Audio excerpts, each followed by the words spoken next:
You're listening to Liberty USA, sponsored by County Citizens Defending Freedom. As an American, you have freedom flowing through your DNA, and we are here to help educate, empower, and encourage you to stand for your freedom.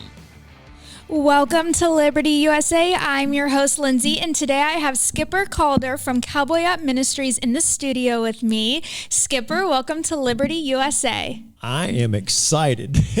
I am too. Thank you for being here. Absolutely. Let's dive right in. How were you raised?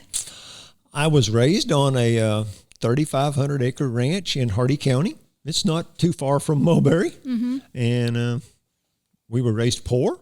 We didn't own the ranch. My father just managed it. And I've been around horses and cows all my life. I'm almost 70 years old. I have that crazy type A personality. Me too. Says, hold my beer and watch this. So it got me hurt a lot. My wife now says, if you're going to be dumb, you better be tough. And, there's those personalities that they jump and then see how deep the water is. And it's caused me a lot of injuries. Had 40 broken bones and 2 artificial joints, a knee and a shoulder. And I don't have any wounds. I just got scars. And every scar tells a story. Mm-hmm. I love that. Were you raised in religion, or were you always a Christian? No. Okay. There was absolutely no religion when I was young. I actually, when I got into school, I had some friends that was a little bit into religion, and I struggled back and forth. But it wasn't until I was married, and I was 22 years old, and my neighbor died. And her father witnessed to me and told me about the power of Christ. And that was when I got saved. That was a long time ago. And you know, what happened is I didn't have a mentor.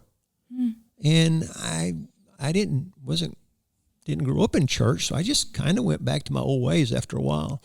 And it was later on in life when, even though I got saved, and without a doubt I was saved, I could not quit smiling, and my friend had just died.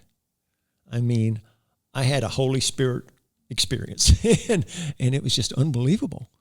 But I drifted away. You know, I'm kind of like the prodigal son. It took a good example. You called me a preacher. Mm-hmm. Well, I've been doing a cowboy church for 15 years, but for me, I'm just a cowboy that loves Jesus, and I want to teach other people to love Jesus. And so it took a long time for me to learn the slow way rather than going to college. Had a lot of good mentors, and we draw wisdom from a lot of people if we're looking. Mm-hmm. It's been an exciting journey. So you weren't a pastor before starting Cowboy Up Ministries? I was actually 55 years old when I started the ministry. I had been involved in a huge passion play you may have heard of in Hardy County called Story of Jesus. And I was involved in it for 30 years, and it's very evangelistic. So I had an evangelistic heart. I want my friends and my family saved. And I had a heart for the Cowboys. And a lot of Cowboys don't do well in church. So long story short, it wasn't that I made a deal with God. It's more like I felt like I was checking God's timing. I was actually driving semi at the time because I'd got hurt so bad I couldn't do anything else. That's a long story. But, I said, when you sell the semi, I'm going to start a cowboy church.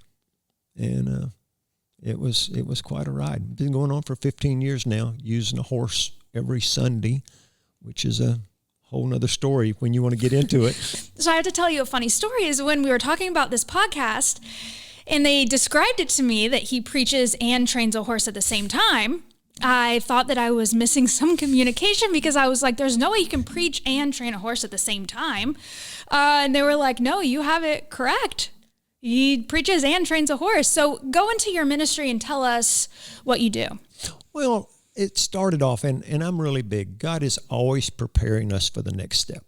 I've started horses that had never had a halter on them. and you train them to ride, and you always prepare them for the next thing. Now, I'm a working cowboy, or I was. What people don't understand what that means is, like the last thing I roped, you say go lasso something. It was a wild bucking bull that jumped out at the fair. And I run it down in the dark and rope it running down the highway in front of the high school. But God always prepared me with the horses. I'm a horse trainer, and I love Jesus. And God said, take the two things that you're good at and put them together. So Jesus said, I'll teach you to be fishermen of men. Mm-hmm. What I know is what kind of fish you catch depends on what you use for bait. And I use horses.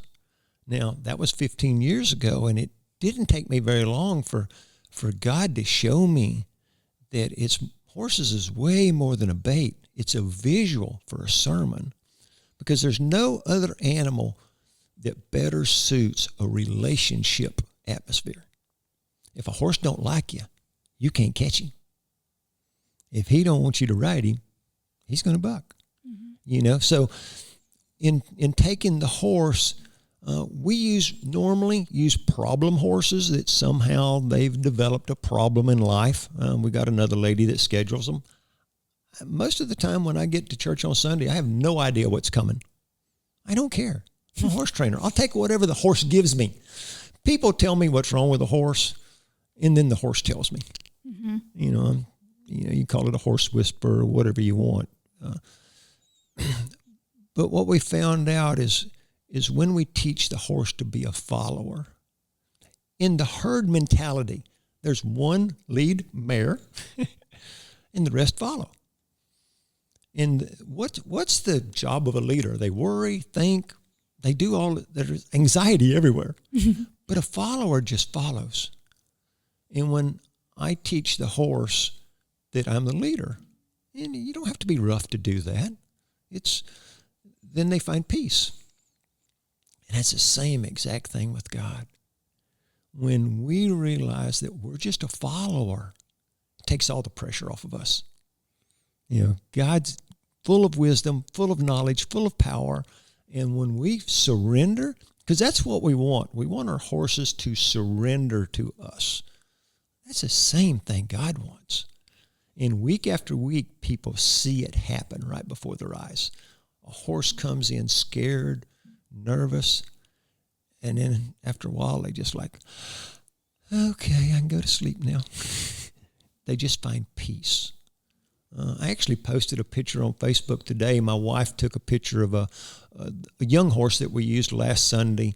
It actually has no problems. It just has no training. It just doesn't know what to do.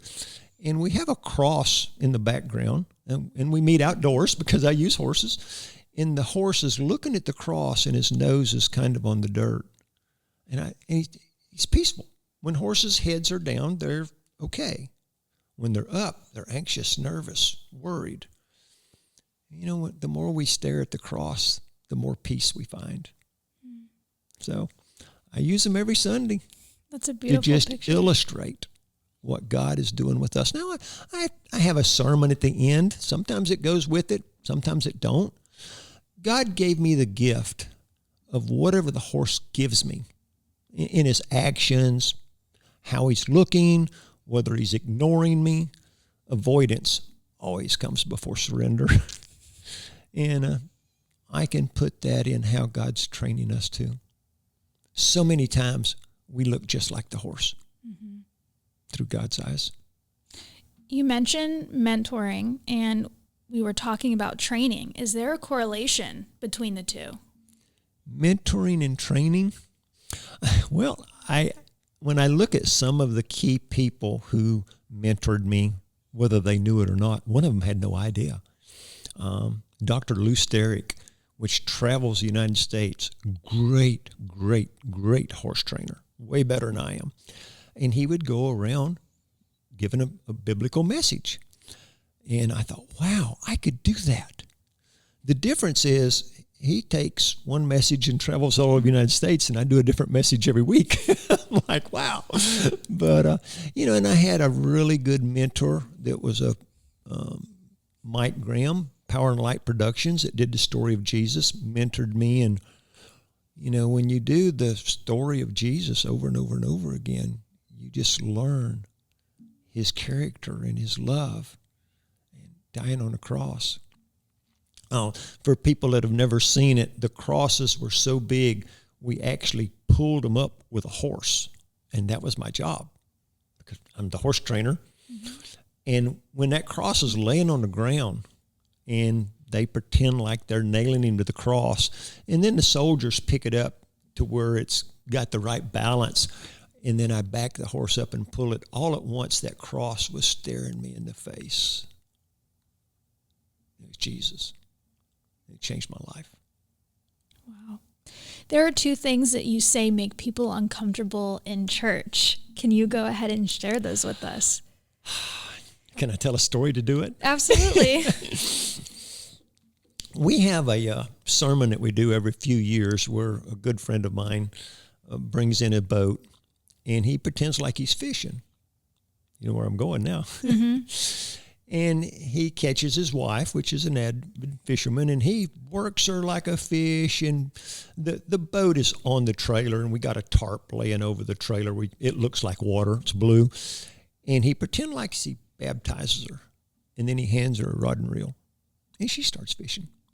And she can't throw it very good at first, and each throw gets a little better and a little better. And then in the skit, she catches me. They reel me into the boat. They pretend like they baptize me, and they hand me a rod and reel, but I won't take it. I just go sit in the front of the boat. And they go back to fishing, and they catch another lady, and she gets in the boat, and they pretend like they baptize her, and they give her a rod and reel, and she won't take it. And then she starts picking up things in the boat and throwing in the water, scaring the fish away. Now, when you think about it, that's where we're all at. Either we're a fish, we're dying going to hell, or we're fishing, or we're scaring the fish away. And that's the part of being evangelistic. I don't want to scare the fish away. And a lot of people are uncomfortable with worship music because they don't know it. Mm-hmm. We don't sing at our church, mainly because I can't sing. I'm a horse trainer. God's using me to catch different fish than he uses other churches. Not wrong, just different. Mm-hmm. And the other thing that drives people away that don't like church is money. And, it's pretty tough for somebody to just decide, I'm going to start a church. And we've never passed an offering plate in 15 years because God will supply the money. I tell people all the time, God doesn't need your money. Now, you may need to learn to give because it's a form of trusting God, but it's not because he needs it. And I think, I actually, it's on our videos on our website, or not on our website, but Facebook, 4 reasons churches ask for money, and 3 of them are wrong. They get in debt. Well, that's not God's fault. That's not the people's fault. It might be the economy's fault. And then they get to overseas missions, and they need more money. They need more money. Now, every once in a while, and I talk about this, you see these preachers that have jets and 6 cars and 4 houses, and you think that's all preachers. Well, that's stereotyping. That's not true. And what happens is Satan will deceive people. And you can't go to church. Look at that preacher. Don't give them money. They just going to buy more stuff. But what they don't know is I've read the books of some of these high-dollar preachers. I'm not going to name names, but I will tell you in one of them's book, when he started selling books, he gave back every penny in salary he had ever received. But you see, the world don't know that because they haven't read his book. And Satan will use it.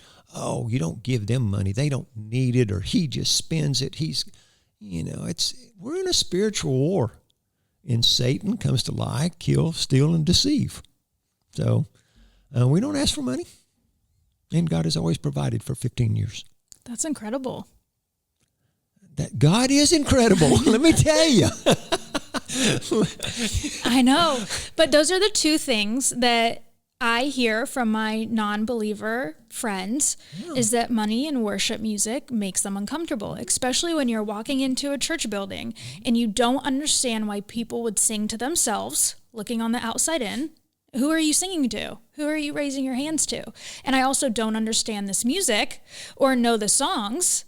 And then, asking for money ruffles feathers. So that's a very interesting perspective, is that by eliminating those two, you're reaching different fish, like you said. Yeah.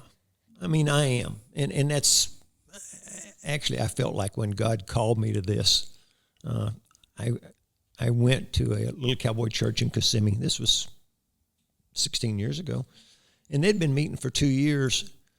And beautiful horse barn. They rolled out a flat screen TV and they sang hymns, and it was beautiful. And there were 7 people. On the way home, I'm talking to God. This is not me. I am type A. I got to have an audience. And that's when he told me, I'm going to teach you to fish using horses, and I want you to fish for sharks. We've made the comment, I want to be the last stopping place between them and hell. Somebody has got to be there. We say that absolutely everybody's invited to Cowboy Up Ministry. I don't care if you're a drug addict. I don't care whether you're gay. I don't care. You are welcome here. But you cannot promote your sin at church. And you cannot come here and cause division. Oh, what has division done to America today? It's because we've allowed it. And that's something we won't allow. And we've never had a problem because they know we won't allow it. I've asked a few people to leave just because they were causing division. God is the God of unity and reconciliation, not division. Mm-hmm. And I personally, my wife and I, we love worship music, but that's not who God called me to be. Mm-hmm. He called me to reach people that doesn't fit into a church. Now, I'll tell you, I wish I'd have got a count before I came, but I know I would want to say we've baptized over 200 people. Wow.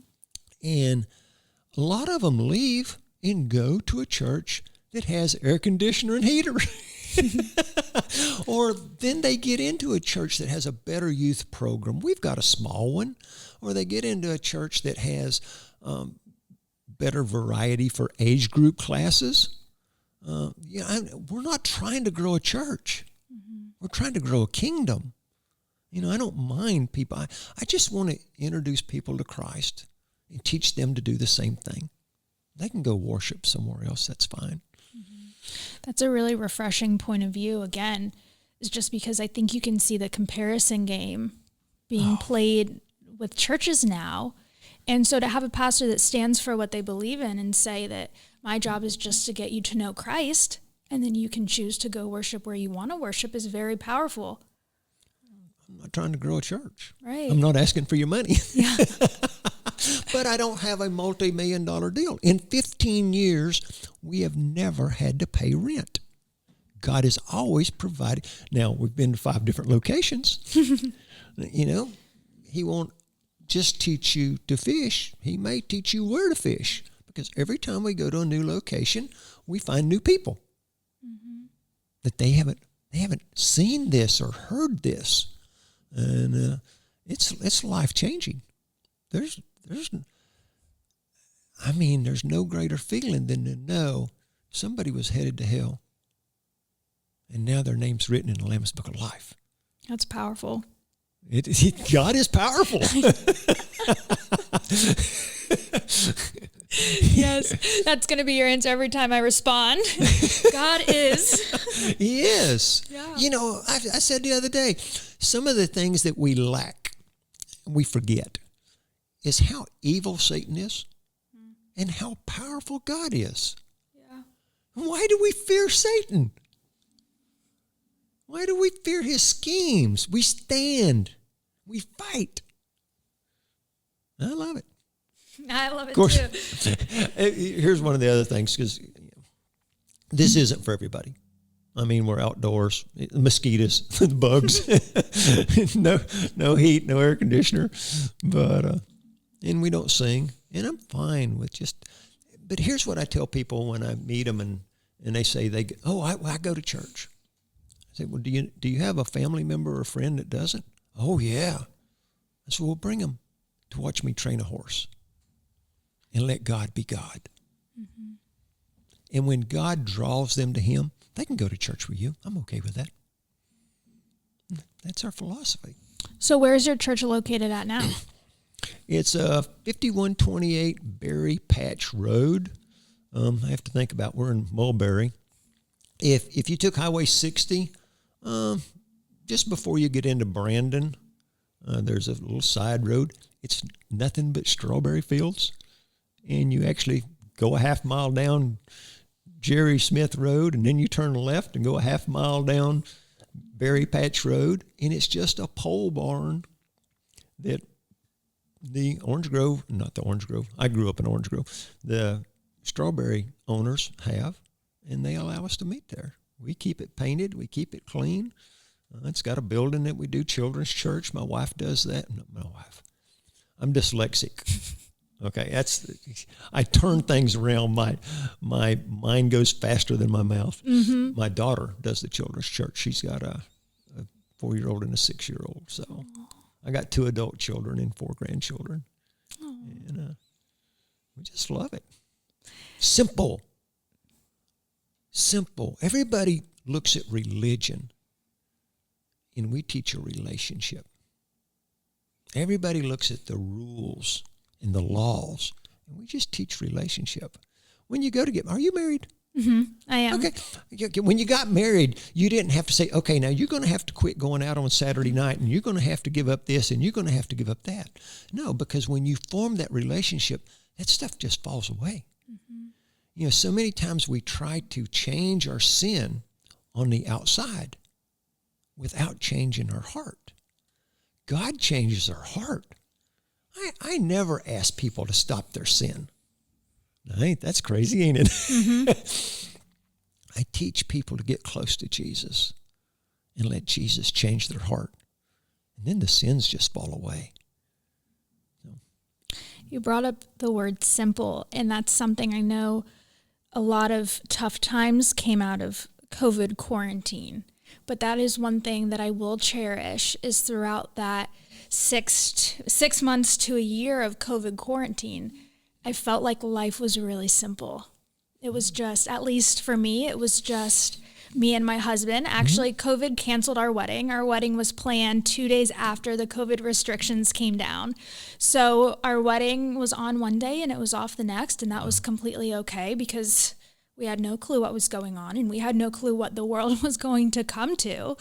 But it was just me and my husband, newly married, and me and my family that lived 10 minutes down the street. And we would walk together, and we'd talk together, and we'd eat together. Isn't that great? And we'd do church together. Because at that point, nothing was really open. This is when churches were iffy about keeping their doors open. And life was just simple. Yeah. I got a God story to tell you. Okay. We were meeting at the Hillsborough County Fairgrounds. Beautiful new facility. It was great.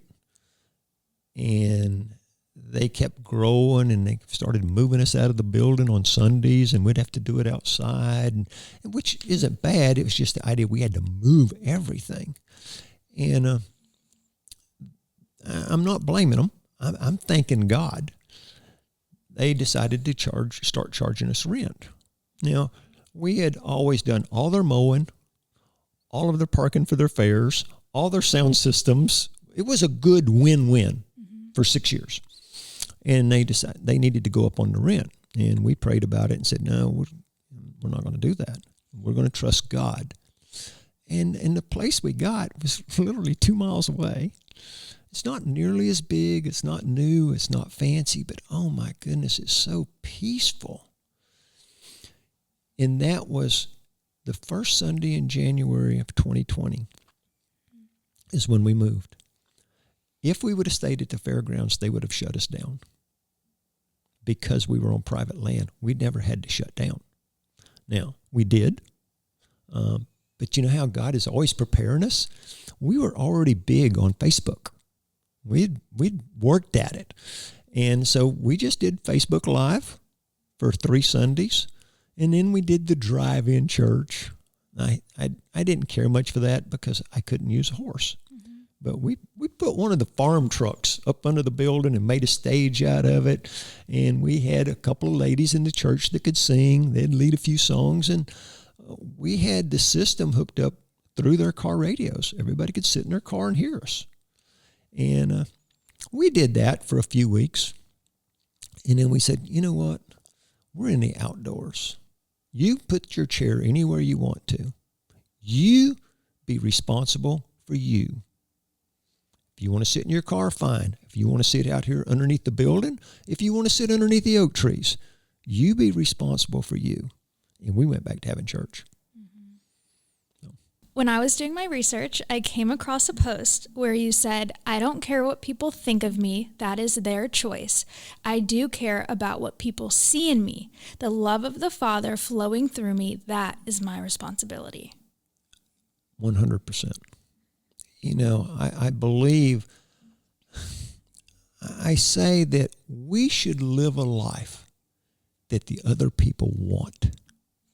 And when we're controlled by the Father, you know, and that's I use that along with the horses. We want that horse to be controlled by us. Well, Romans tells us to be controlled by the Holy Spirit. So when we're controlled by the Holy Spirit, we're good. Now, if somebody sees that goodness and they don't like it, that's them. But if they see something in me that's not goodness, that's me. I'm responsible for that.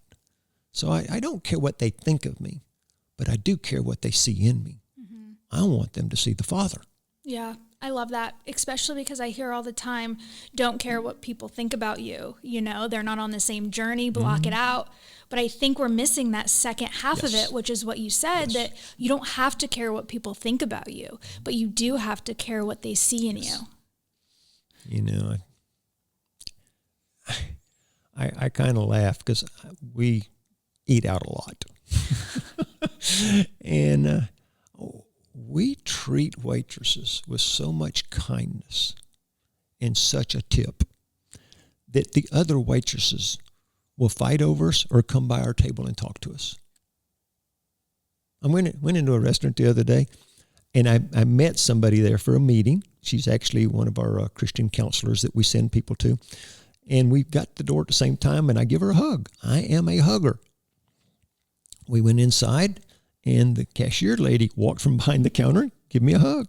Went to the hostess, she come back, give me a hug. We went inside, the waitress give me a hug, because people need to feel the love of God. Mm-hmm. And if they don't feel it from us, where are they going to feel it? It's just, I don't want to get into Sunday sermon, but. Well, I actually went to shake your hand today, and you said you're not a hugger? Yeah. I mean, everybody's not. I want to be polite. You know, Sunday at church, you know, there was a few people that didn't even want to shake hands. They do the little fist bump. I'm okay. You be you. But if you're a hugger and you want to hug, people are starving to be loved. Mm-hmm. And God is love. We need to be showing that love. You've recently talked about how we've forgotten the following. That God created this earth, that America was founded on God's principles, this nation is one under God, how evil Satan is, and how much power God has. And how long ago was that? I think we were talking about a message that I started off with. They stole my dog. Many years ago, probably closer to 40, I was a working cowboy, and I had 2 working cow dogs. And I've always lived in the country. We've never had to shut up our dog or put him on a chain or nothing. They lived at the barn or at the house. Free feed. And I went to the barn one morning, and one of my dogs was missing. And just not like them. And they were picking our orange grove. So each day I followed a different picker home. about day 3, I see my dog tied in the backyard. Yeah. Now what do? I don't know. What did you do? I didn't tell anybody. They were so mad. I made them wait till the next Sunday before I told them. But you see, here's the deal. When we say they stole my dog, they stole my horse, they stole whatever, we're furious. But Satan has been stealing America away from God for a long time. I mean, I've done a sermon back in 63, 64. They took prayer out of school. They took the 10 Commandments out of the courthouse. They took nativity scenes out. They've taken America away from God. They've stolen it. What are we going to do about it? What would you do if you saw your dog tied in the backyard? I'd take it back. Yeah, to make a long story short, I'm not a fighter. Now, if you're going to fight, I do carry.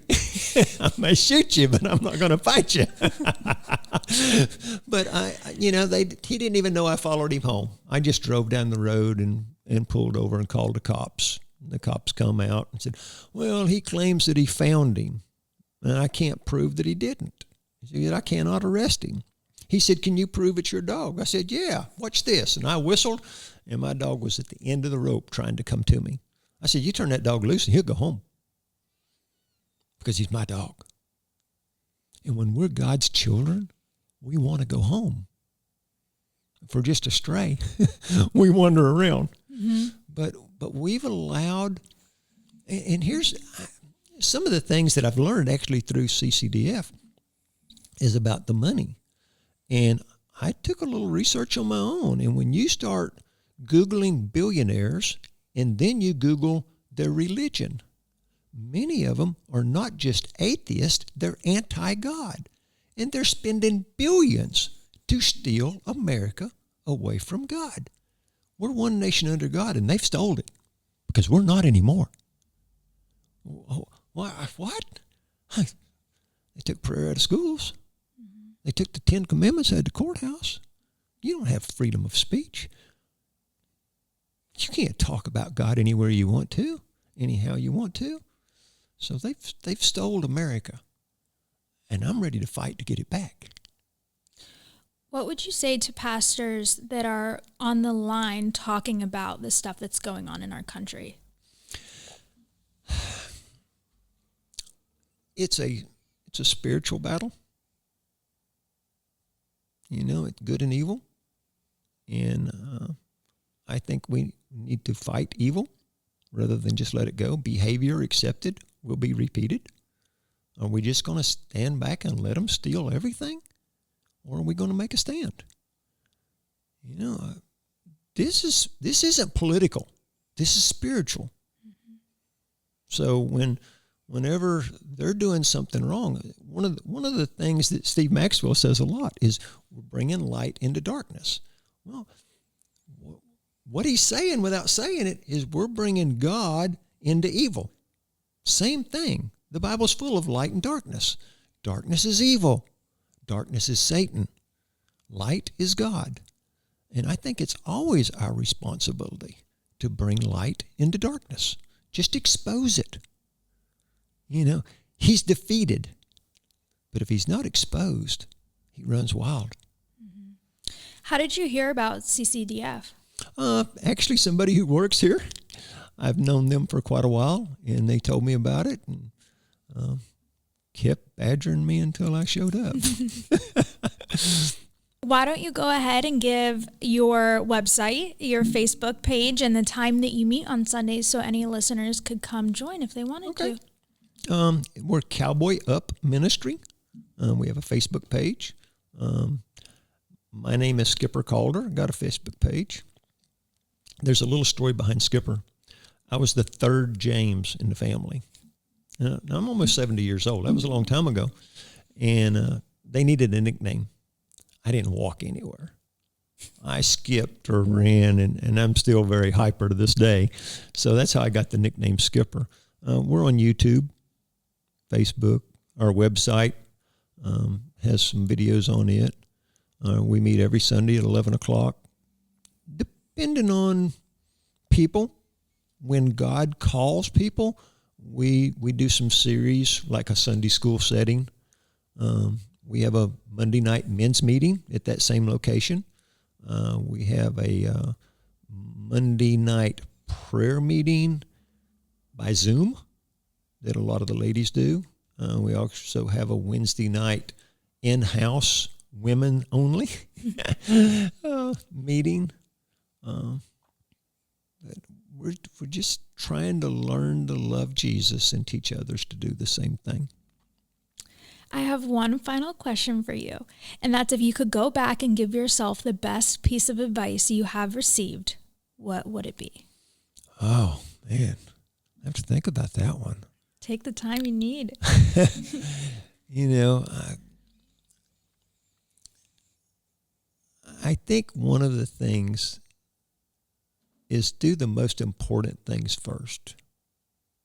And then if it don't get done, you're okay. There's so many little tidbits because of my learning disability.